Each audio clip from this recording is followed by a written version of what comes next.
A very good evening to everyone, and thank you for joining our webinar today. We have a power-packed panel with us from various jurisdictions who will be sharing their views on a very innovative subject, which is of utmost significance, especially in today's time. As the title suggests, we will be discussing about smart and sustainable cities in India, why investors should invest. A few years back, I do not think this model was even envisaged for the Indian subcontinent. But today, it has become a reality, with several smart cities coming up across the country. Smart cities use information and communication technology to streamline urban operations on a large scale. Technological ecosystems collect traffic, air quality, noise, energy consumption, and movement data in order to make improved and sustainable decisions. In the times of coronavirus pandemic, what are we hearing about? Drones, new types of surveillance, digital twins, and real-time dashboards which are being used. This is the time when the smart cities are leveraging their smart solutions in responding to this emergency situation. So while the virus followed by the lockdown has crushed the Indian economy to an extent, the time is ripe for dream of the smart cities to come true. We at NDA have been fortunate to be associated with the 2000 Watt Smart City Association for the last 1.5 years, and in their projects of creating and establishing smart cities, or as they call it, the carbon neutral cities in India, primarily the project in Pune, which was launched last year. We are glad that today Swiss Indian Chamber of Commerce have joined us for this event. And we have the Swiss Consul General, Mr. Othamar Hardegger, joining us for the keynote speech. Mr. Hardegger had joined the Federal Department of Foreign Affairs in 1981 and has served across various countries. Before we start with today's session, I'll take this opportunity to introduce our stellar panelists. We have with us today Mr. Vikram Kumar, the Metropolitan Commissioner and CEO of the Pune Metropolitan Regional Development Authority. He was earlier the CEO of Maharashtra Maritime Board. We are delighted to have you join us today for the session, sir. I will now move on to our international guests who are joining us from various parts of Europe.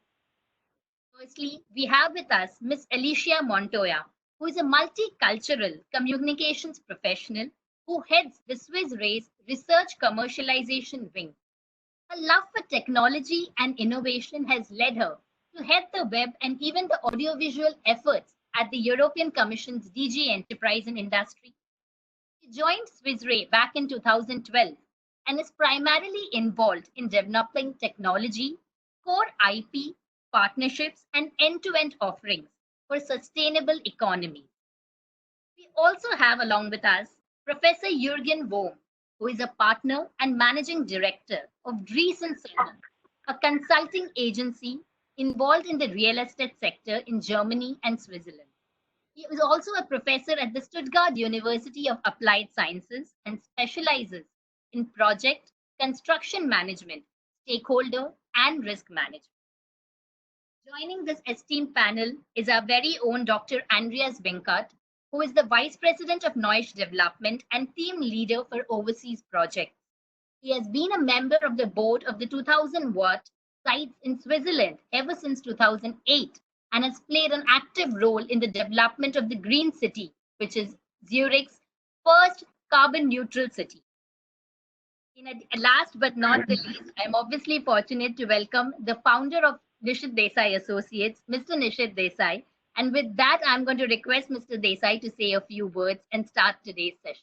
Thanks a lot for introducing me, and wonderful to have so many of you, maybe over 500 registrations we had, and I'm so delighted that there's so much interest in this particular subject. And welcome all our guests here. I'm really happy. I have to speak few words, as Payel mentioned, so I do not want to take too much time, but I think there are two things. One, with regard to the COVID-19 pandemic, certainly the importance for sustainable cities and social distancing and other things have become very relevant. and how do you manage your life in your society in a socially distanced world. So on one hand, you are distanced physically. On the other hand, you're connected virtually, even closer than ever before. And on the other hand, I think this smart cities, I think one, to create new smart cities, other is even we'll have to repurpose some of your existing real estate portfolio if you want to really do what they are sitting on. I believe that a lot of commercial real estate would come under a lot of pressure because more and more organizations will become virtual, and one will have to think how do you convert them into smart places rather than, I would not say offices, because office word may become slightly redundant in this context. So everybody will work from home, so to say, work from home. And when it's working from home, that means smart cities will also need to focus on redesigning the homes. Now, so far, for example, we are talking about one bedroom apartment, means there is a hall, there's a kitchen, and there is a bedroom, and that's all about one bedroom home. But now when we talk one bedroom home, that means you'll need one more room to work, and therefore a study room would automatically be included in the definition of one bedroom.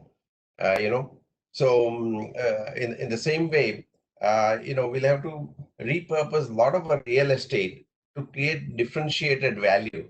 Real estate would no longer be considered as only what you call a hard asset or a product, but I think you will have to also see how it becomes a service, because you'll have to really attach more services to the real estate.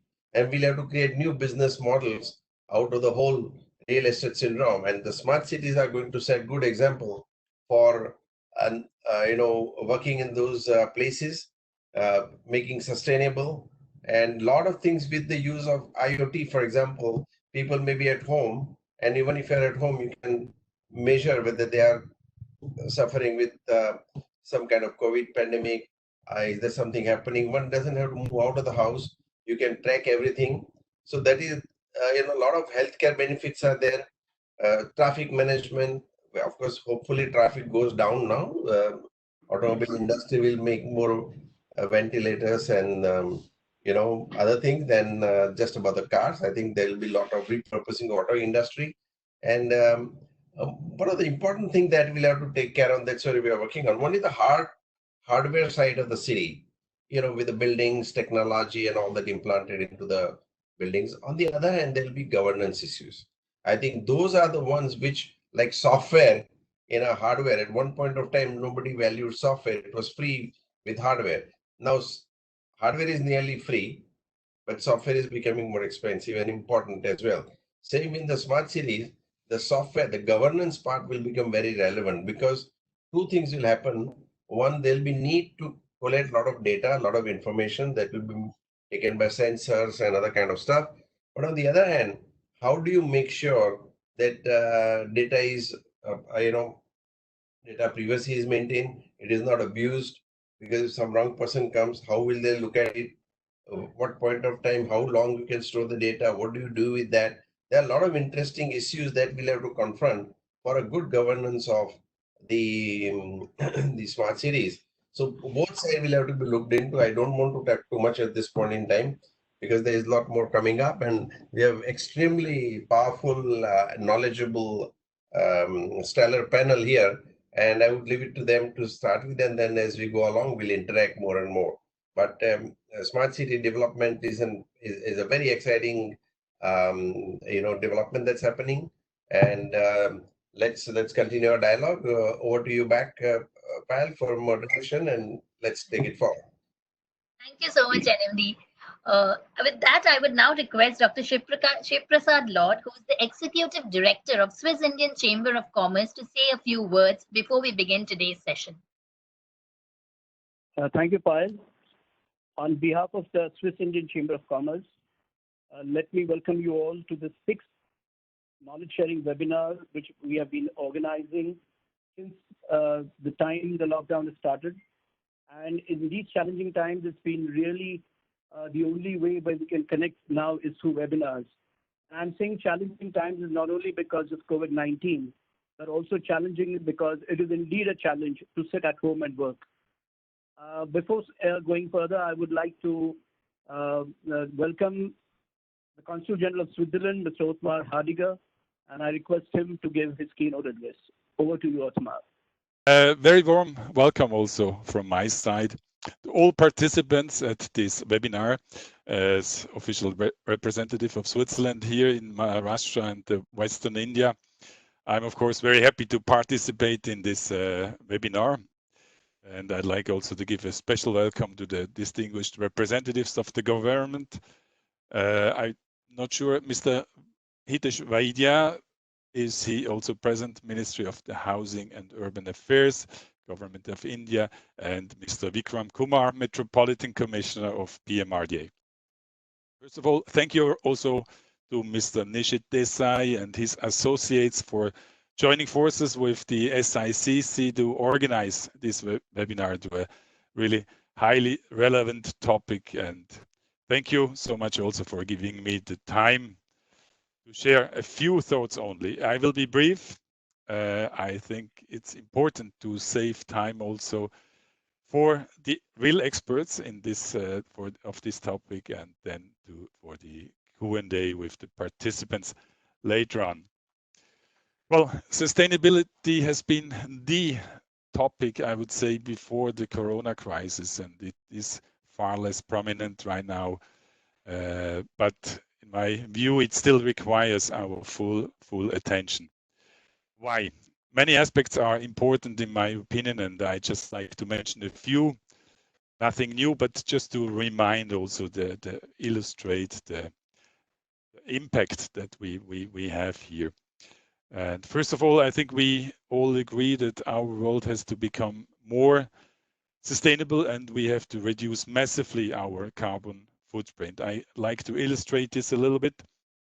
Recently, a report in a reputed Swiss newspaper said that this year the CO2 emissions will be reduced due to the COVID-19 crisis by about 2.6 billion tons. Huge amount, and the reduction is far more than whatever has been reduced in earlier global crises.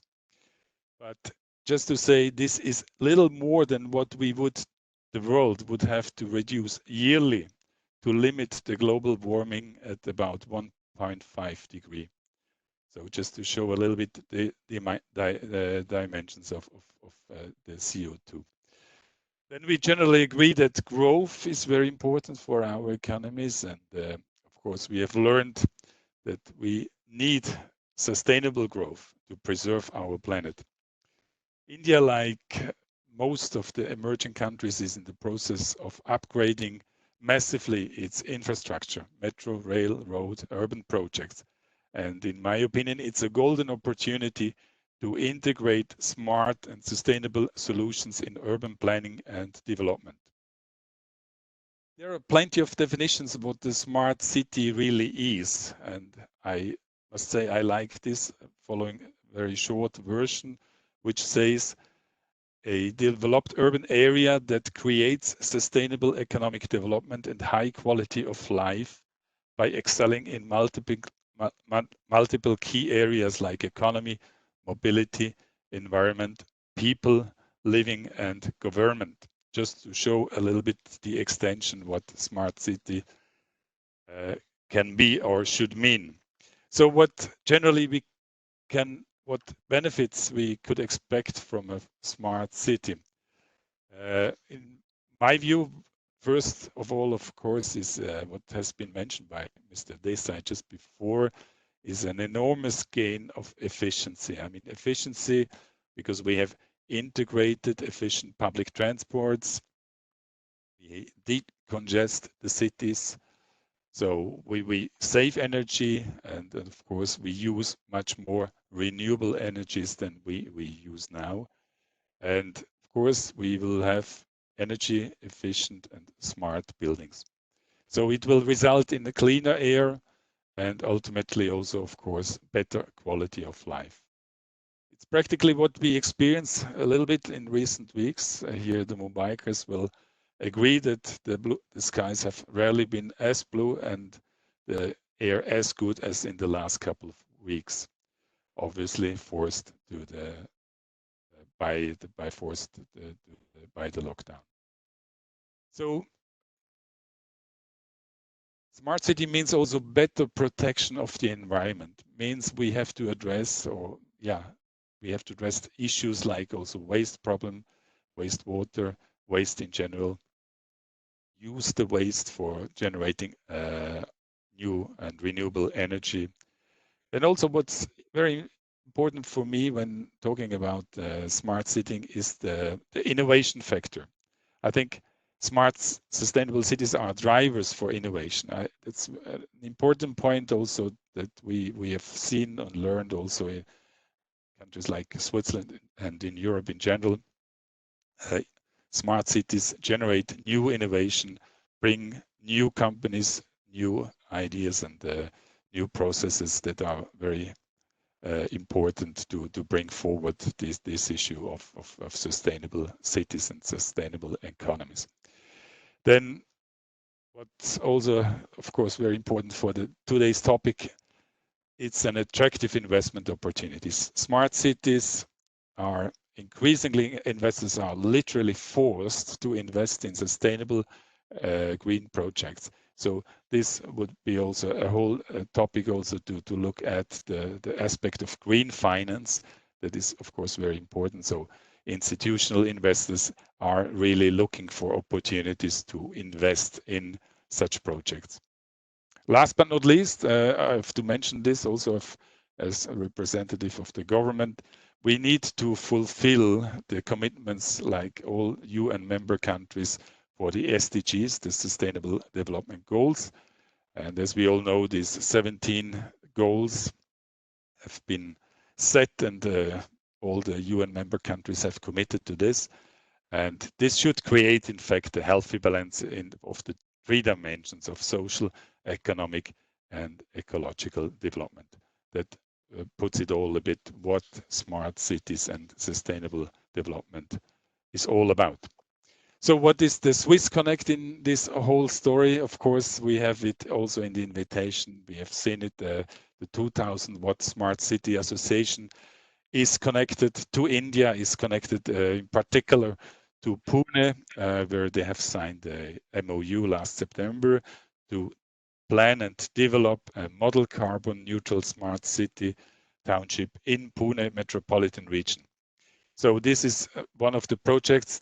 There are other projects. We will hear certainly about this here in India with in other states also. So it's hopefully the start of an interesting new adventure and interesting development of the 2000 Watt Smart City Association here in India. They use a label, a 2000 Watt site label, which has been invented originally by the ETH Zurich. And the association is really also has the right to implement it abroad. They have done it already very successfully for various sites and various townships in Switzerland. So far, 32 townships were certified and received the label 2000 Watt.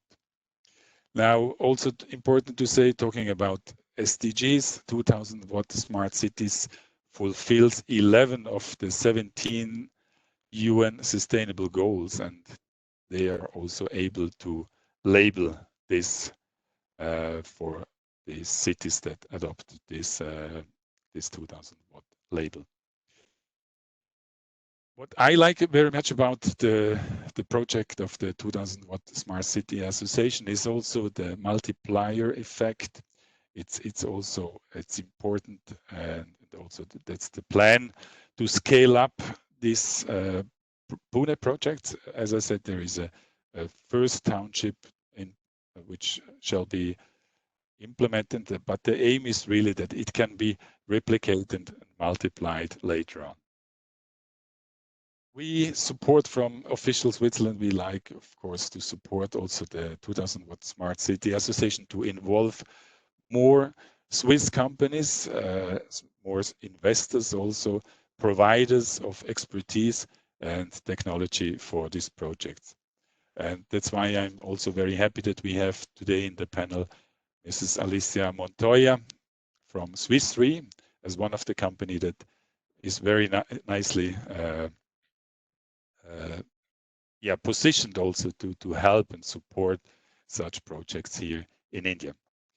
As I said, I want to be brief, ladies and gentlemen, and I just like to say also that it's important that no country, also not Switzerland, has the right to teach any lesson on sustainability. We all know that we have to do our own homework and to fulfill the SDGs and also to become more sustainable. And I'm deeply convinced, however, that we have to share knowledge and expertise among the countries. And I think Switzerland is ready here and is very eager also to bring in expertise from Switzerland to India, that we ultimately will reach our goals with the SDGs, but also to reach our goals to promote and develop the economy, to develop the country here in India.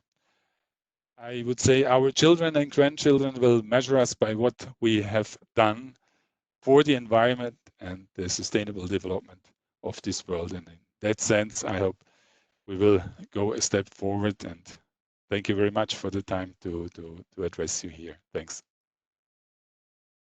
Thank you so much, Mr. Hardegger. I don't think the audience could have, I think they have gained enough and more. You have set the tone for today's session. They have got the background, how the Indian and the Swiss government are coming together, what are the goals in mind, and what is the ultimate objective. With that, I'm going to directly move to Andreas over here. Andreas has been involved with this project for a very long time. As I mentioned earlier, he has been on the board of the 2000 Watt site since 2008. So considering his role and involvement, the first question that I have for him today is, where do you see the urban development going in India? And why do you think in that situation, 2000 watt smart city is ideal or apt for the current Indian scenario? Thank you very much, Payel. I will take over and run with the ball you through. The future urban development in India can still go two ways, in my opinion. Either it continues as it always did, and it will end up in disaster. We see it happening already in New Delhi today. Or we start building sustainable grids of towns and townships with fertile agricultural lungs in between. That is our dream. Very soon, 75% of all Indians will live in cities. The big metropoles are suffocating under commuter traffic, disjointed logistics for goods, deplorable sanitary systems, and mountains of waste. We all know that. All of our friends in India suffer from it. How can we tackle these problems and then avoid the disaster?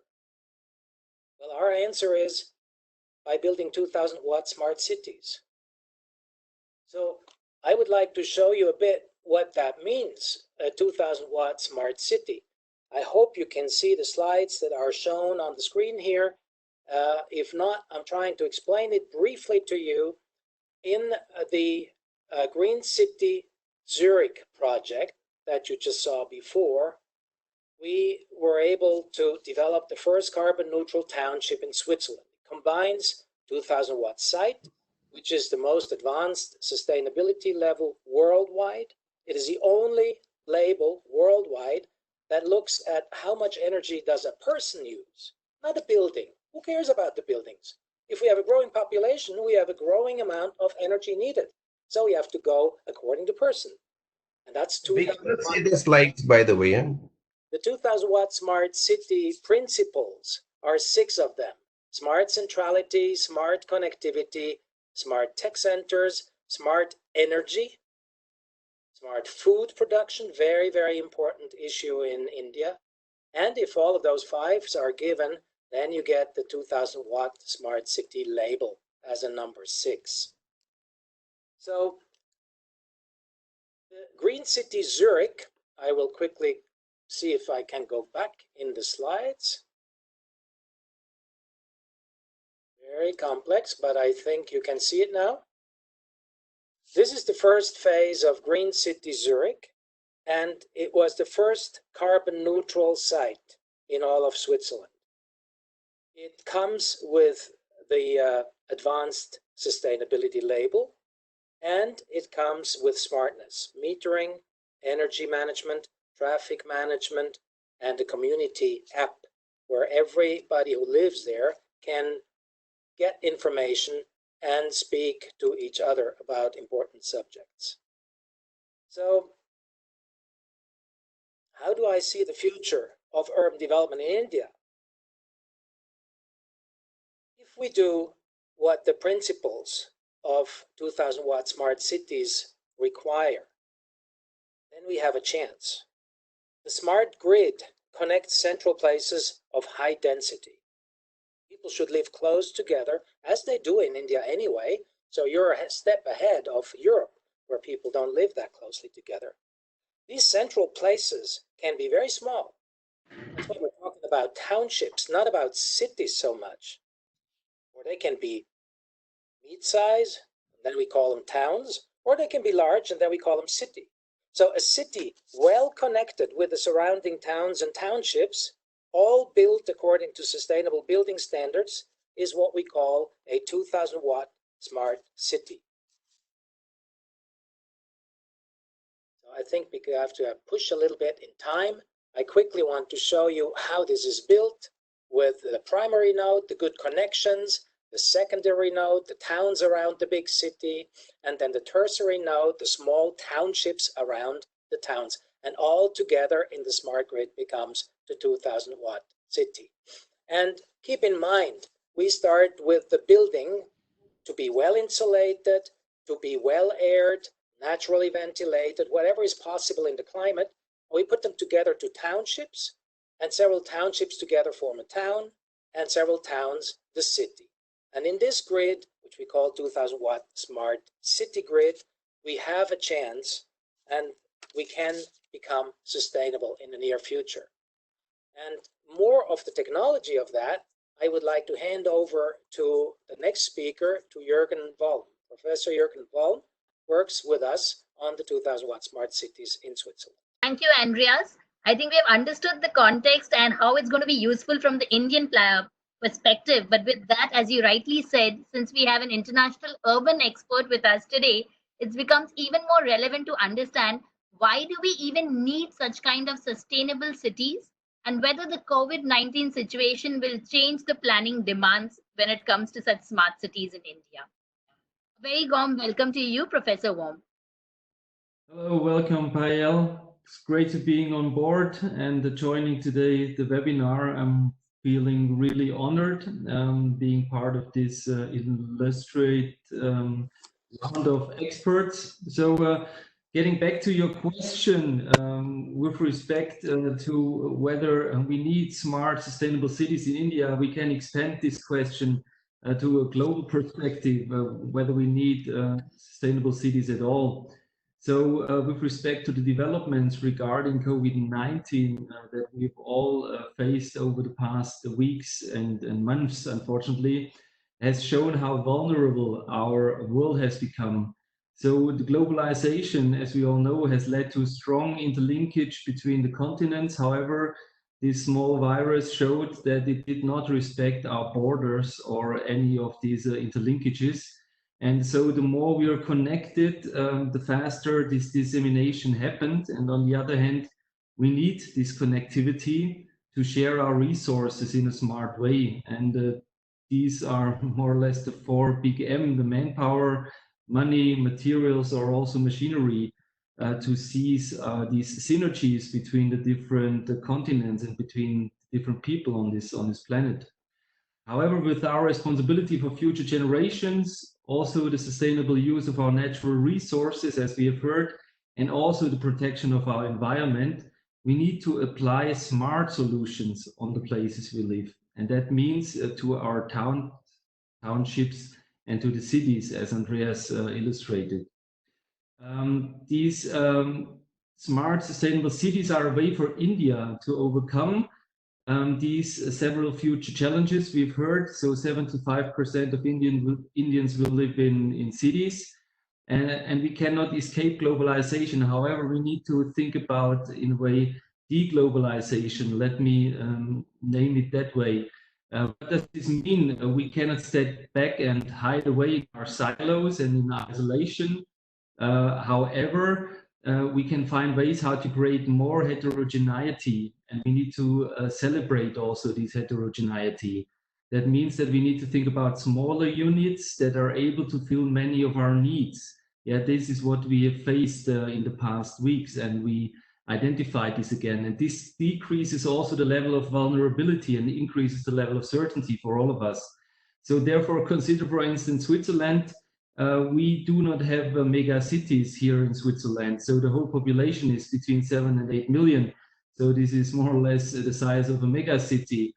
However, our largest city in Switzerland is 420,000 citizens. It's Zurich. And we have, on the other hand, a high level of diverse usages available in all these towns, townships, with a highly efficient infrastructure that enables us to share these resources efficiently. So with respect to the planning demands, we already heard a lot about the future development of residential, also the future development of our working environment. How will the office market develop over the next years? We will probably identify a trend towards decentralized solutions with a higher level of self-support. So therefore, the question is, how will our offices become places where we collaborate and communicate rather than work on desks? So we can work on the desks at home if we have enough space, and if our residential homes are built to enable us to work from home, or we go to co-working environments where we can really share the infrastructure with others. And the office, and this is also true for me as an employer, will only be the place where we collaborate and communicate and cooperate. So co-working will definitely increase, and also tremendous change in retail will happen. We've seen the increase in e-commerce and online trade, and so the question is, what will our shopping malls look like in the next years? And maybe it's more about user experience rather than going there and buying some items and issues. Thank you, Professor Volm. I think we have set the stage that smart cities are here to stay. 2000-watt smart cities need to be established in our country, and though there's a long way to go, but I think this is the juncture where we need the Indian government supporting that as well. And with that, I would welcome Mr. Vikram Kumar, and thank you so much, sir, for joining us today. Considering Pune is one of the cities which has been chosen to have a smart city, especially a 2000-watt smart city, I wanted to know from you, what are PMRDA's plans when it comes to urban development, and why do you think Pune was specifically chosen to have a smart city? Good evening, everybody. First of all, I'd like to thank Payel and Andreas to have me on this webinar. And it's great to have all the esteemed panelists along with me on this webinar. First of all, I'd like to start with where India stands in terms of smart cities. See, India, a population of around 130 million, 45% of India living in urban areas, which is around 600 million people living in urban areas. The real efforts towards smart city in India started with the Prime Minister's mission on smart cities. When Prime Minister came forward and said, let's build 100 smart cities in the country. That's where the real focused effort towards smart cities started. Now, last few years, there have been massive spending by the state governments, by the federal government, by the central governments on infrastructure. Metros, roads, ports, lot of activity, lot of development happening by both the federal government and the central government, and huge spending happening in infrastructure. The idea is very simple. The idea is to improve the standards of living and trying to bring on board the best available practices which are available in the world. Be it in terms of solid waste management, be in terms of the health management, be in terms of the public transport. The best available in the world should also come to India, should also be used by Indians. But the problem or the challenge which we are facing is that the smart city has to be designed in Indian milieu. What works for Zurich may not work for Pune. What works for Switzerland may not work for Maharashtra. Indian societal needs are very different, and we need to work in according to Indian needs. The design has to be as per the requirement of local society, local taste, and local flavors. For example, just to uh, quote, Mumbai's population is 15 to 20 million people. If you look at MMR, it's 20 million people living in Mumbai itself, which is way bigger than any city probably in Switzerland in terms of population. So to accommodate this much of population in this much given area is a huge challenge. The density of population is pretty high, and to design accordingly to sustain this density in a smart city is a challenge in front of all the designers. Second, huge population of our country is in need of apartments which are not very big in size. A lot of low cost housing, lot of housing which requires probably very small footprints of apartment is required. And accordingly, the designers have to adjust to this population percentage, which requires very low cost housing, very low cost requirements they have. Since last 2 months, we have been facing this COVID pandemic, and I think the COVID pandemic has given the requisite nudge to development of smart cities. The nudge, the push has come from this COVID pandemic. We have felt the need to live in sustainable cities. We have felt the need to live in such cities which are fully taking care of our needs without going outside our city. Such cities are required, such cities needs have been felt over last 2 months. Smart city needs to become more smarter. When I say smarter, I see it should not only cater to people who are working in IT sector or in financial sector or who work with IT or computers. We also need industrial smart cities. We also need cities in which there are industries, but there is a housing which is nearby. There is a place where people can work, which is not only IT or IT related. And when we talk about 2000 watt smart cities, around 6 months back, we had a very interesting conversation with Andreas and his team, which includes Madhav. And then we fixed upon coming and deciding that let's do a 2000 watt city in India in Pune. And when we talk of Pune, Pune is one city which is like the hub of manufacturing, the hub of IT in Maharashtra and in India. A lot of IT parks, a lot of IT companies, a lot of manufacturing companies are there in Pune. Somebody told me that there is not even a single automobile in the world in which there is nothing from Pune. Each and every automobile manufactured in the world has something to do with Pune. Pune is a mix of population which is young, which is vibrant, which is working in IT sector, which is working in manufacturing sector, and Pune is expanding at a very fast rate. When we did a survey, we realized that around 80,000 apartments will be required every year in Pune for next 20 years. So much is the flow of people towards Pune. It is acting like a magnet for the hinterland. The hinterland of Maharashtra, people are moving towards Pune, and because there are jobs available, because there are opportunities available, people are shifting to Pune. And in PMRDA, we are working towards making this possible. We are working towards providing them transport solutions in terms of metro. We are developing metro Pune. We are also looking at developing the ring road in Pune, which will encircle the Pune city so that people can easily move around Pune. Then also we are looking at the water needs of Pune's population, where we are developing a lot of water schemes for the Pune city from nearby areas which are having plenty rainfall. So basically, the idea of PMRDA is to provide the requisite the infrastructure required for the cities to prosper, infrastructure required for people to come and live in Pune. For 2000 watt cities, we have already shortlisted few sites. Andreas and we are working together. spite of this lockdown, we have been in constant touch. We have been doing our VCs, and we have shortlisted few sites. These sites, as Andreas thinks and as we think, are ideal site for these 2000-watt smart cities. These sites are near major industrial and IT hubs. These sites, once we are able to break ground, we'll see huge interest in terms of people's participation, in terms of people's demand. I'm pretty hopeful that as soon as the lockdown ends, we'll be able to secure the land and work towards this development of these cities. Overall, Pune as the whole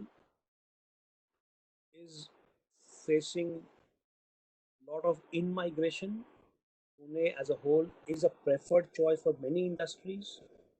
Post this pandemic, we feel many more industries will come to India, many more manufacturing opportunities will come to India, and amongst those coming to India, a maximum part will come to India because it already has an ecosystem, it already has a very strong base, and we are ready for such exciting times in future. Thank you, Payel. Thank you so much, Mr. Kumar. I think the tone is set that we have the technology coming in from Switzerland.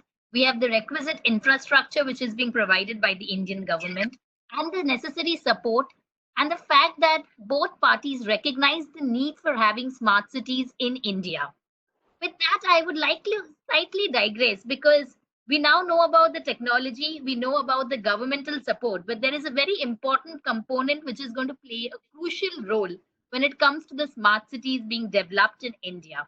With that, I will now request Ms. Montoya, who is there on the panel with us today, to share her thoughts on how she thinks, after being in the insurance industry for so long, how the reinsurance companies are going to look at the future of urban development towards sustainable, resilient environment and actually building an ecosystem and infrastructure in India. So I think I love that we're all focusing on the fact that smart cities is not just about efficient cities, it's about livable cities and sustainable cities. And this is the focus of many reinsurers like Swiss Re, who need to think of development in the long term. So for companies like Swiss Re, the impact of our investments and the risks that we take can have a big impact on developed and developing economies looking to do better in terms of building resilient economies and societies. So that's very much the focus for Swiss Re. And I can see we're a little bit short of time, so I'm going to go quickly. We all know why we're focusing on cities. Most of the world population will be living in cities or is already today, and that trend towards urbanization is only going to grow, with 60% of GDP coming in the world's largest cities and 60% of megacities being in Asia and many in India. So this is a very hot topic for India, and I know you have 100 smart city projects that are official, and then probably many more efforts outside of that. So Swiss Re is working with public and private research consortia to develop some of the solutions that we can develop today, as well as solving some of the problems for tomorrow. Now, one of the critical areas for cities is infrastructure. And of course, enhancing and investing in infrastructure is critical to enable growth. And that goes beyond construction and engineering. We also invest in things like energy, renewable energy production, transportation, marine, aviation, logistics, trade enablement. All of these are critical growth enablers for economies. And of course, as the urban population continues to grow, the building stock is expected to double by 2060. Now, this is the equivalent of building a new New York every month from now until then. So, and the energy consumption will double by 2040. The middle class will double from 1 billion to 2 billion in the next 10 years. These are very dramatic changes. And how do we do this sustainably? How do we make sure that we're meeting growing stakeholder expectations, meeting growing regulations, profitably expanding, and still advancing towards SDGs? So this is very much where Swiss Re is focused in order to build sustainable economies and societies. Now, if you go to the next slide, as urban areas grow, the risk landscape changes. And technology can help us mitigate risks, but it also creates new risks. And so these can have an impact on the risk frequency and severity and can create enormous accumulation. And of course, as you digitize societies and you start connecting all the risks, which of course also connect physically because the space is dense, this creates a very big accumulation potential, which we can help solve. So we're working in public-private research partnerships in order to accelerate developments and understand risks better so as to predict and prevent them and manage them as best as possible. And of course, we also work hard on understanding and developing resilient solutions that will give a competitive advantage to cities and nations so that they can attract investments and businesses and citizens. So there's a challenge out there as to which city is smartest and is attracting the best companies, the coolest people. So this is very important because this also has a huge impact on the cost of borrowing capital and the availability of capital for investments, for example, into infrastructure. So if you go into the next slide, one of the areas that we focus very much on is, of course, event resilient infrastructure, because natural catastrophes are growing, and the what we call the protection gap is actually growing as well. And for example, in India, up to 66% of public sector extreme weather event losses recently have been related to infrastructure damage. So building resilient infrastructure in cities is critical in order for governments and economies not to keep being set back at each event, which unfortunately, due to climate change, is happening more frequently and more severely. And if we go into the next slide, one of the things that we found is that some of the perils that we hadn't really looked at previously are actually proving to drive huge losses. So for example, floods is one of those perils that just keeps hitting you. We like to call it a death by 1,000 cuts. It's where you keep hemorrhaging resources and losing economic value because of one loss after another. So it may not be as dramatic as one earthquake that just devastates your city, but you get 100 of them, and so you're constantly being lagging economically due to it. So understanding these risks, and then if you go to the next slide, building infrastructure that is future-proof and can accommodate for the changing environment is critical in order for governments and private companies to credibly and reliably invest in some of these big projects.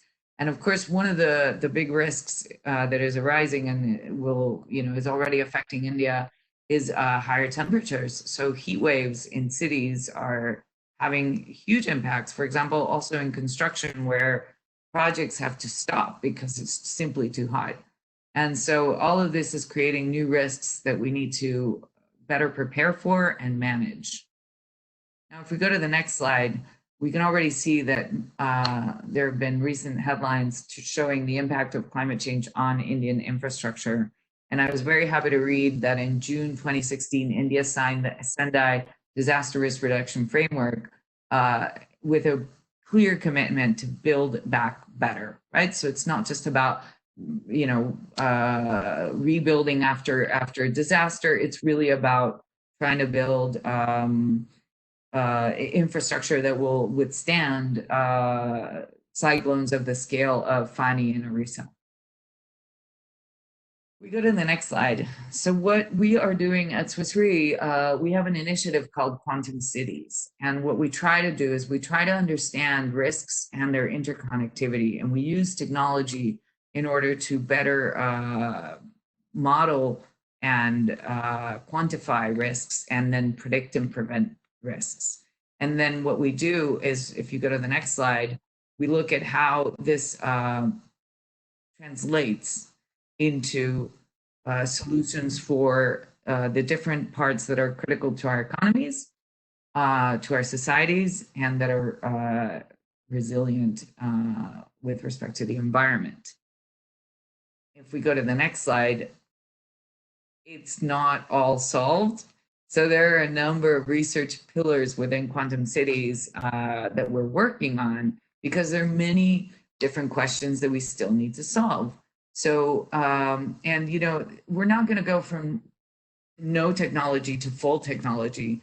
We're in a constant transition. And so that transition between a digital society where machine intelligence and humans work together also creates new risks. So for example, on the roads, when you have different levels of autonomous vehicles, and so you have people driving, deciding what the car is going to do against people driving where the car is deciding, and who's liable, and how do we make those algorithms work better. So these are the kind of areas that we're working on. Or for example, for supply chain, how can we use sensors and machine learning in order to better predict and prepare for risks, but also respond to risks. So for example, also in pandemics, once you have a pandemic, how can we better redirect resources? How can we better respond to these very highly connected and high impact risks? And so, of course, we're also doing that in the area of health, and the big topic for us remains climate change and natural catastrophes. So if we go to the next slide, what we're working on as a company is to really develop risk solutions to this. And really, we at Swiss Re measure the smartness of a city and its ability to deliver safe, healthy, sustainable lives and economies. And we use technology to better understand risks and behaviors, just to develop solutions that can support our company's purpose to make the world more resilient. So if you go to the last slide, we're working at the nexus of technology, economy, and societal changes that are creating new risks, but also bringing new opportunities. And we need to better understand those risks, and we need to work together in public, private, and often also research partnerships in order to bring the solutions to these large-scale transformational projects that support urban and national strategic visions. Thank you. Thank you so much, Ms. Montoya. I had a few questions, and I can see a lot of questions being piled up already. But considering we are running short of time and there are several questions which I already had in mind I wanted to pose, I'm going to go directly to the urban expert over here, Professor Volm. Professor Volm, after understanding this, I think there's something else with the concept of having a smart satellite economic town. Can you explain us how it has become a success story in various parts of the world, and which stakeholders like other urban developers itself need to consider it for a successful implementation, especially when it comes to India? Thanks, Payel. It's a good question. Smart satellite cities or towns, they're an important instrument for developing polycentral urban regions. So you can see some quite good examples here in mainland Europe, and I would say whole Europe is kind of a smart satellite town. History showed that these monofunctional satellite towns, where you only have one specific usage, for instance, commercial functions or residential areas or highly industrialized areas, are quite under threat, and they are really likely to fail because they're not resilient to market and societal changes, especially in crisis situations, as we have faced over the past weeks now. Therefore, what we need is a higher level of flexibility and adaptability in our town planning and in our town development.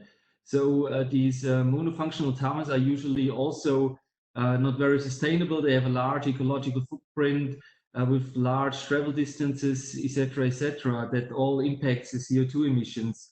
And so therefore, we need to create these more adaptable cities and townships that are really focused on in architecture, the so-called genius loci, that is the spirit of the place, and we need to consider this spirit of the place, of the location, as quite important. And so therefore we need to incorporate all of these issues in the design and the development of these satellite towns. And so therefore we need them as an economic catalyst and ecologic urban best practice that respects all the SDG goals that we've discussed today about heavily.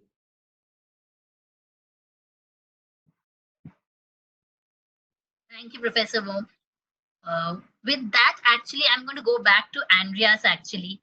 Andreas, I'm going to club two questions, actually, for you, and I ask you at this stage about explaining the projects which you have in India. And in light of that, I'm also going to take up one of the questions which have been posed by the audience about the fact whether this 2000-watt smart city talks about whether it deals with redevelopment of inner cities as well as old core areas of the cities with dilapidated and dense fabric. If you could club both your questions and answer over here.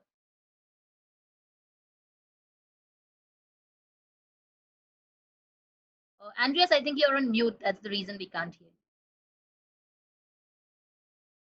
Okay, I hope you can hear me now. Yes, Andreas, we can hear you. Perfect. I'd like to answer the question first.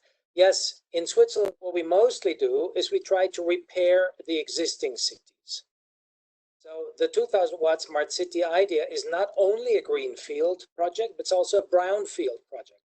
The difficulty of brownfield projects is by far bigger than in greenfield, because in a greenfield we can start baggage from the past. So what we do in Switzerland is small steps in existing cities. What we're trying in India is, on the contrary, actually a green field development. In order to become a successful 2000-watt smart township, you don't only want to build buildings. You need to have a vibrant life in these towns. How do you get that? Now, the residents must have ample work, otherwise they commute to the next town. Children must find good schools, otherwise they have to be bused to the next town. The community must function well, otherwise it's dead and boring. And the community must get good care and comfort. And all of that has not much to do with density or building or construction or concrete, but it's a prerequisite. If we can offer the growing population a safe, healthy, and prosperous place to live, our townships will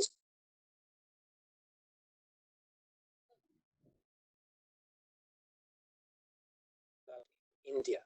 So now, whether you see the slides that I see, I would like to have the slide number 15, or we can move to slide number 17. You can do something about that, Payel. Yeah, Mukesh, if you could give the presentation rights, it could be switched to Andreas.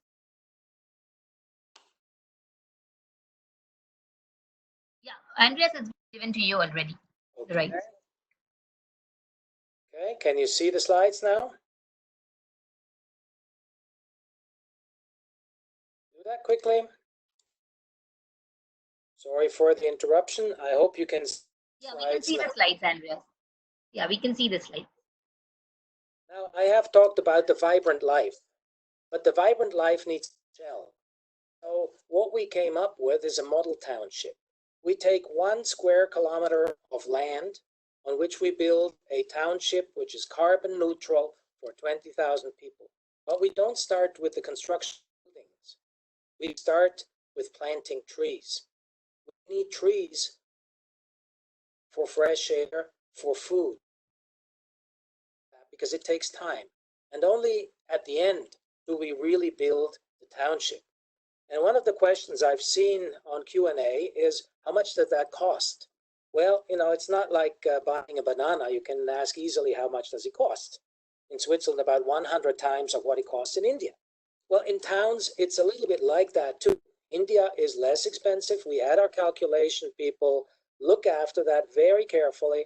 And we believe that a square kilometer of town of FAR2, that means you can build twice the amount of space as you have land, will cost something like 200 million for its infrastructure. And if sold in pieces and parcels, in blocks, between roads and avenues, you can basically fetch double of the investment. So it is very, very interesting for any investor who wants to sustainably. And sustainably, I say sustainable and smart cities have a higher upfront cost than cheap suburban sprawl, but they also offer more, much more. And the life cycle costs, they are even less expensive than the usual sprawl. Imagine the following. In Indian setup, several ones of the more affluent states are ready for 2,000 watt smart cities, where you can see people drive around in BMWs or Mercedes limousine. You are in the perfect setup with a high potential. These people drive a BMW, Mercedes. They want sustainable comfort in their cars, in their homes, and in their cities. And it's not a question of the money is not here. The money is here because the market is here. So that brings me to Pune is one of these places that have a very strong market. And if you look at the next slide, you can see we have been offered by Vikram Kumar and his crew 16 sites around Pune, around the ring road. And we were able to select 3 of them, 2 of them in prime time, third one a little bit later. And these 3 areas represent exactly what Vikram has told us earlier. It's IT country, it's manufacturing country, and the third one is medical city country. These places will become drivers for a lot of economy, for a lot of workplaces, a lot of schools, a lot of fun in life. So that's my answer to the 2 questions. Do you want me to give back now and go to the next question? No, Andreas, I will actually go back. I have a question for Mr. Kumar over here, because you have ended on a very interesting note as to how the amount of land which we have already got from the PMRDA.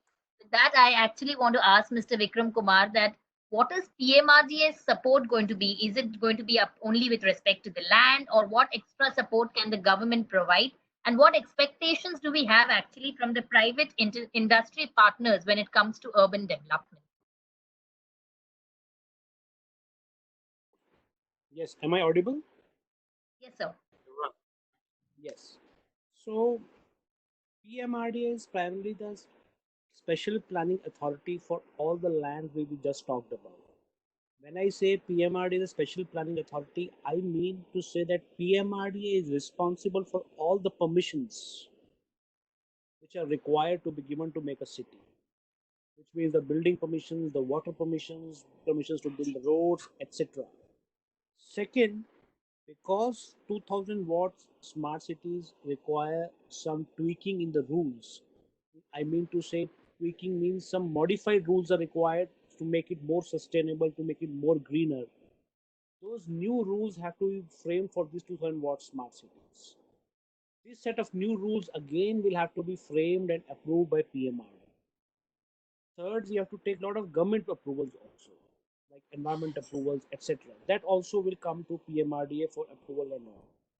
But most importantly, we, along with 2000 Smart Cities Society, will work together in designing, in development, in marketing, and making these cities run in future. We already have signed a memorandum with them, memorandum of understanding, according to which we have shared our responsibilities and we are working for that. Your second question was regarding partnership with certain industry or other bodies to help us in development of these smart cities. We are very much open for this. I think Andreas already told that we are looking for more and more people to come and join this movement. We are very much open for this. And if there is such a proposal, we'll definitely think over it along with Andreas, and then we will go forward for it. Thank you so much, Mr. Kumar. I think a lot of questions which are coming in from the audience are very similar to the ones I think any one of us who have been working with the project also had, which brings me to Ms. Montoya again. I mean, one of the questions I had was, how does reinsurance play a role when it comes to ensuring these kind of government or a PPP model itself? I think one of the questions has been, what is Swiss Re's role when it comes to these smart cities? What role do you see yourself playing when it comes to these kind of projects in India?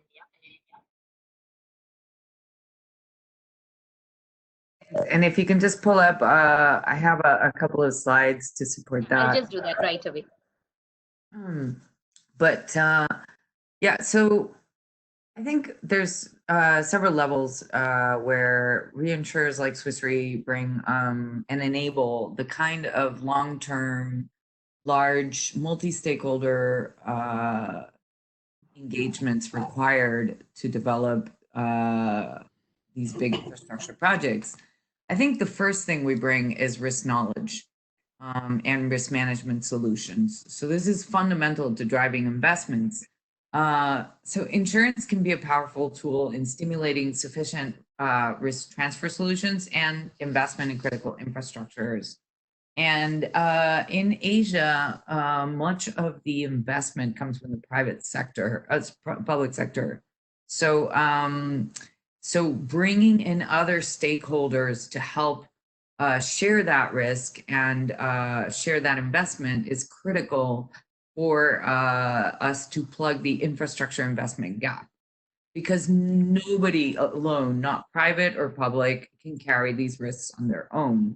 And so reinsurance industries combine risk knowledge, the data, global data, and risk transfer solutions can help drive the sustainable insurance solutions that are fundamental for infrastructure investment.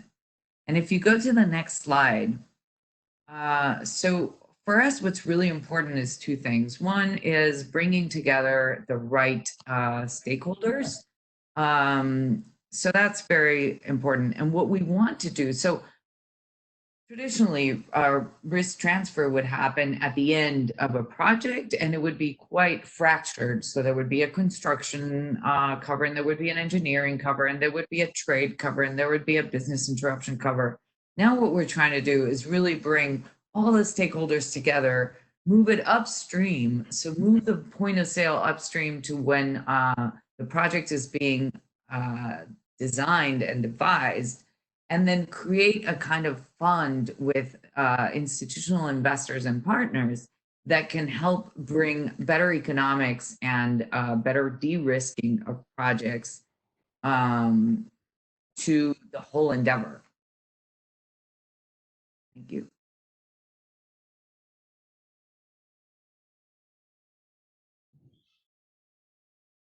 Thank you so much, Ms. Montoya. I think we just have 10 minutes in hand. So what I'm going to do is I'm going to quickly club a little bit of my questions along with the questions from the audience, which brings me back to Dr.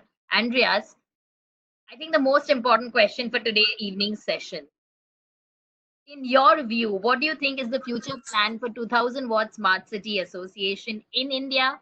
And why do you think this is the right time when investors need to come and invest in these kind of particular projects? Okay, am I on the air? Yes, Can you hear me? Yeah. All right.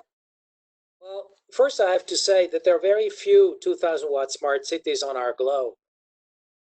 One of them is called Switzerland. Switzerland, all of it, is one smart city. I'd like to show that to you if you can give me the slides again, but I will keep talking now, and hopefully you will understand, even though I might not be able to get control over the slides. Can you see anything? Yeah.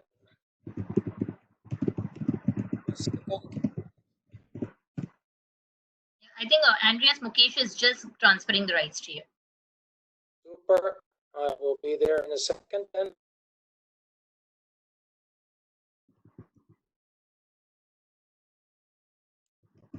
Switzerland. Yeah, we can see the slides. Yeah.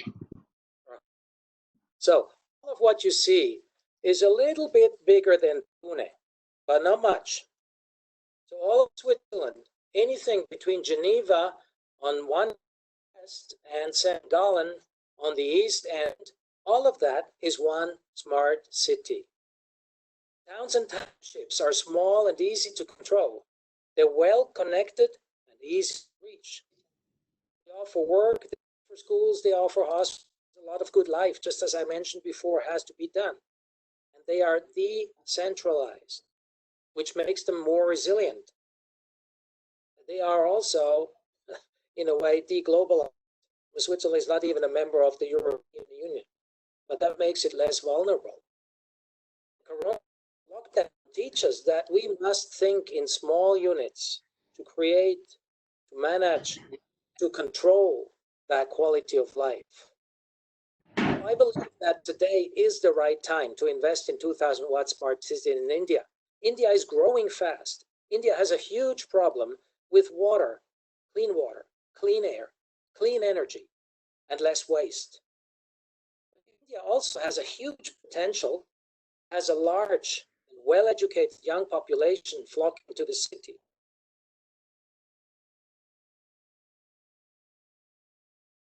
Sustainable and comfortable life. They are waiting for the new vision. They're waiting for Prime Minister Modi's vision of 100 smart cities, combined with a healthy, safe, and sustainable lifestyle. So I am absolutely certain that this is the right moment, and that Corona has told us the lessons of becoming smaller, becoming better connected, well connected, to be controllable, and to make a life that will also be enjoyable for our children and their children. That can be done with the 2,000 watt smart city. Over. Thank you so much, Andreas. I think we'll take an additional view as well from the urban expert, Professor Volm. Why do you think this is the right time for investment? And I think there have been questions coming in that why should private entrepreneurs even invest in smart city projects? Yeah, thanks for this question. So many and a lot of true things have been said this evening. So India is a fast developing country, and we've heard it that there's a tremendous need for residential buildings, etc., etc. And we also need to take care about the environment, about energy consumption, about a healthy environment. This is all true. And this is all true when we talk about smart cities. And we had this discussion for a few years now. And for me, the exciting question is what makes a smart city really smart at the end of the day? Is it the connectivity? Is it digitization? Is it the infrastructure? Is it all the sustainable aspects that we have? And one thing we have not tackled today, and there I see a great chance for India and for the young people in India as well, is about business models. So with all these smart city development goes along the development of new business models.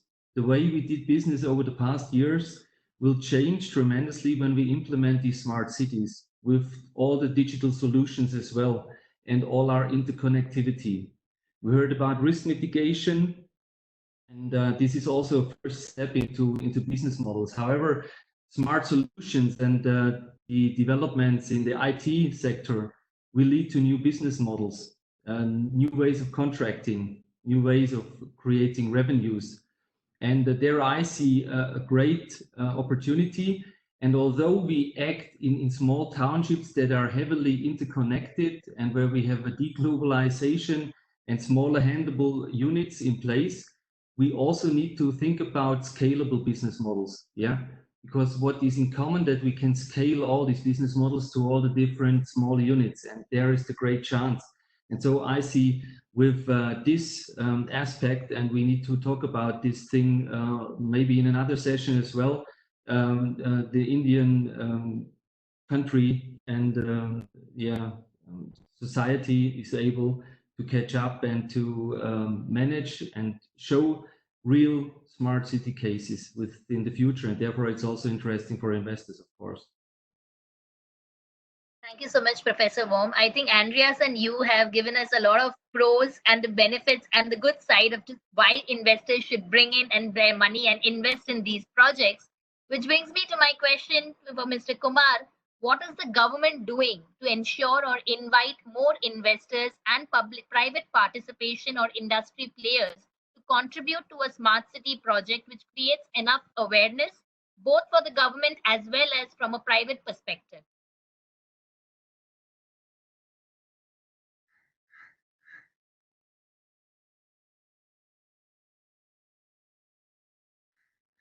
Mr. Kumar, can you hear us?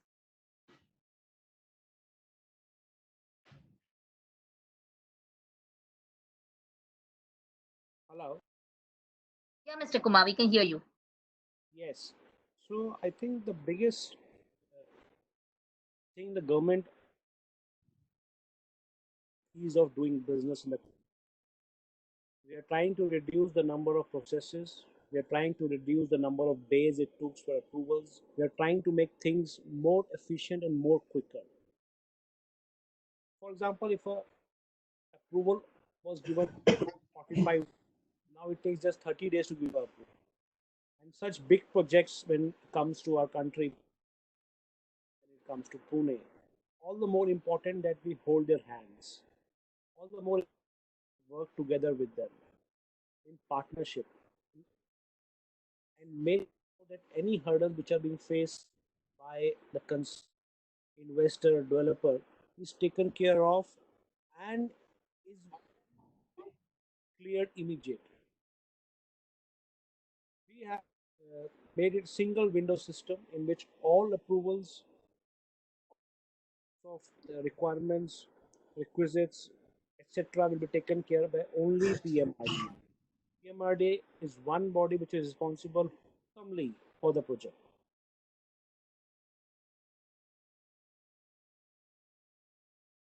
Payel? Yeah, thank you so much, Mr. Kumar. I'm sorry, we lost you in between actually. So before I move to Miss Alicia again, I had a quick question for Andreas based on the questions. There's an interesting aspect which has been asked. How can the cluster development idea and smart city project together work in tandem? If you could throw some light on that. Well, you hear me? Yes, Andreas. Between those yes. important. And if I may show you another slide, I give you an example. In this last slide I showed you, you saw Switzerland and the connectivity. In this next slide, you see a system which I told the Chief Minister was a system of high vulnerability. And I think Alicia will agree with me.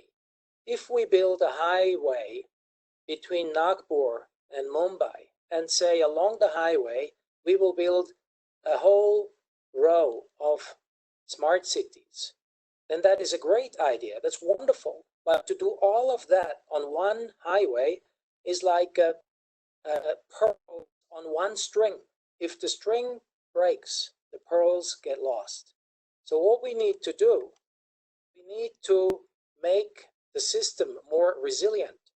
And the grid is the most resilient system we know. It's like the World Wide Web. It works because if one connectivity breaks, another one will take over. And that is exactly the idea of the 2000-watt smart grid. So what you see here is basically all of Maharashtra connected with good connectivity. And connectivity doesn't only mean highways. It also means connectivity of energy, connectivity of goods, and connectivity of information. All of that together will create a smart town, or a smart city, or a smart state of Maharashtra. Over to you, Payel. Thank you so much, Andreas. I know we are already way past the time. It's past 7:30, but I'm going to request and take a 5-minute extension since we face some technical issues. And I'm going to pose my last question to Ms. Montoya today for today evening. Ms. Montoya, what role do you think, especially in this environment, the reinsurance companies can play in actually ensuring, from a long-term perspective, a resilient investment and actually plugging the infrastructural gaps which are existing right now? And from a financing perspective, if you could throw some light. Thank you. And if you can just pull up the slides. Yeah, sure.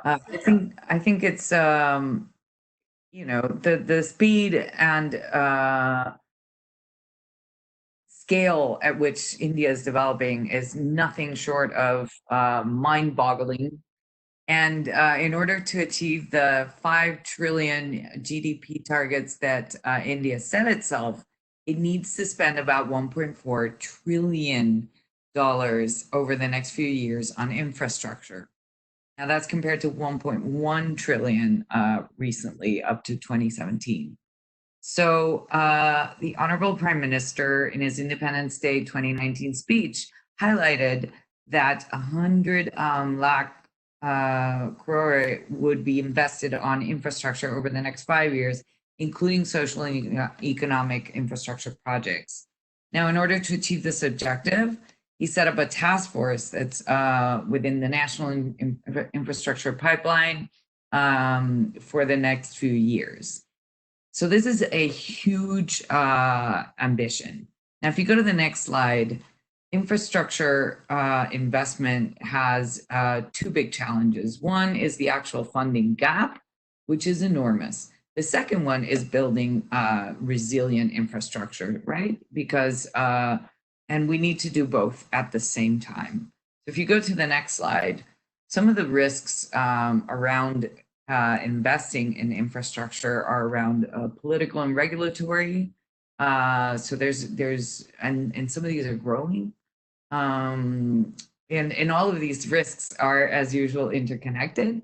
So as cities grow, if you don't have a healthy population, then the risks of civil disturbance grow. The system can break down in many areas. There are also macroeconomic risks, monetary and foreign exchange regimes. There are technical risks, right? So we covered a few in terms of natural catastrophes, but also man-made risks that happen all the time in big installations. And there are financial risks. And so if you go to the next slide, I think reinsurers play a critical role in 2 ways. One is as risk takers. So we de-risk investments, we lower access and cost of capital. And we also provide the critical advisory to improve regulatory mechanisms that enable big, long-standing infrastructure investments. And we do this, for example, for construction projects from cradle to cradle. We're really looking at the full lifetime of a project and trying to de-risk it all the way along. The second role that we play in the next slide is as long-term investors. And here there's many things that we can do in order to help plug the infrastructure financing gap. So we need to all work together in order to build a healthy pipeline of well-prepared and bankable projects. We need to establish a tradable infrastructure asset class. We need to bring better performance and risk management to the construction industry. And we need to build robust cross-border investment standards so as to provide the right mechanisms and foundations for all of these stakeholders to come together and contribute to this very large and growing infrastructure gap. Thank you. So much, Ms. Montoya. I think I'm just going to pick up a few questions which I can already see in the question answer panel. Andreas, there are a few questions which are for you specifically. They wanted to understand on the concept of the land availability in India itself, since there is a high density in India because, and cities are expanding. I mean, it could lead to potential discord. So how do you see these modular township models developing in India?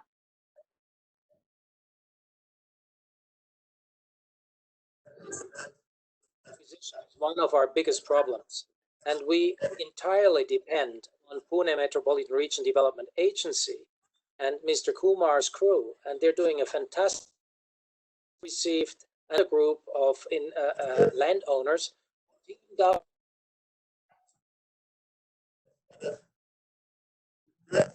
square kilometer. So the land is scarce. Yes, the land is very expensive. For those who don't know, land around the big cities in it is less expensive, if not more expensive, than in Switzerland. So when the banana is 100 times less expensive, but the land is still the same as in Switzerland, you can imagine what big problem we are facing. However, everybody else is facing the same. And the advantage that we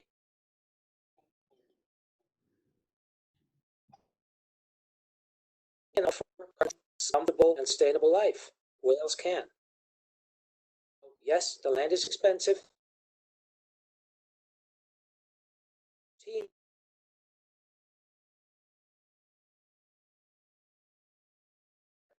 In the Pune Metropolitan Region, we are convinced that we can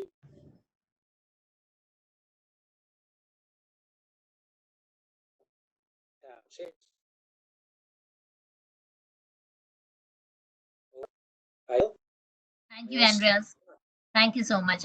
Andreas, that brings me to my next question, actually, which says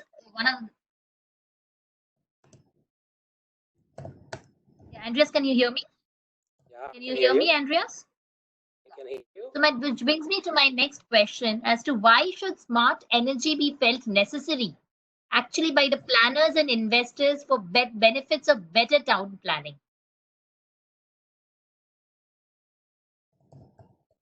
Energy is this if we want to keep the goals of 1.5% climate change at the max. It is not necessary if we don't care, and maybe in a couple generations there are no more human beings on Earth. The Earth will keep turning, not a problem. But for us, it is a problem. If we want to survive, and if our grandchildren want to survive, then we have to go to clean energy. Our townships use 100% clean energy. There's no gas, no coal, no oil. That's what we have to do around the globe, not only in India. We've proven it in 32 townships in Switzerland. It's possible, even though it's very cold here in winter. In India, we don't have that problem. We have the problem of heat, and we can tackle it. Back it over. Thank you so much, Andreas. With that, I'm going to hand it over to Mr. Desai, and I would want him to give a few words and summarize today's discussion, which has been extremely informative, insightful, and actually the note on which I started itself is a very innovative subject, which is of relevance in today's times. With that, I would now request Mr. Desai to say a few words. Thank you very much, Payel and Andreas and everyone on the panel. Very interesting, detailed discussion. I think lots of questions we could address today to take this whole smart city project more feasible. One question which came up towards the end was with regard to the price of land. I think why invest today is because I think prices at this point in time are likely to go down or will be lower because whole real estate sector has come down under pressure. So for longer term basis, this may be the better time to invest and then develop these projects, I think from a pure business perspective. And these are not 1, 2, 3 year projects. I think they last forever. And most important reason why people will look at these projects is because of its sustainability, its quality of life, rather than the urban cities, which they are going through all the kind of problems, So pandemic is only one part of the game. There are many other issues Today we have seen cities becoming much cleaner, better, without any traffic and without other thing. But I think how long, and the new models that are coming up in smart city would also be financially independent, because I think they will try to manage their own finances and make new commercial models, including, sponsorship. For example, is you can name, let me give you one example. You can take a small town or village and name it as, let's call, Infosys or TCS or Wipro. The town itself will be called like that. So there are many interesting models, revenue models can be generated, because this is not about just sponsoring, but it is all about encouraging the sustainability. So at this point in time, we don't have too much of time to go into different ideas for revenue generation, but because it's going to be greenfield, new field, so there are many other things that one could do. And as I mentioned, that the new standards of corporate governance would be also be evolving, or I think be applied in this new smart city project. So I think it would be both from hardware and software, both perspective. We have a great opportunity to do something to change the world for the better again together. Thank you so much for being so patient for an hour and a half and still listening to me. Thank you. Thank you so much, NMD. With that, I will actually like to thank all our panelists today for joining our session. And I'm sure the audience has understood the concept of smart cities if they were not aware of it in the past, and the benefits associated with it. And there are a few questions which we couldn't take up, but I can tell the audience we will compile all of them, discuss with the panelists, and get back with our responses.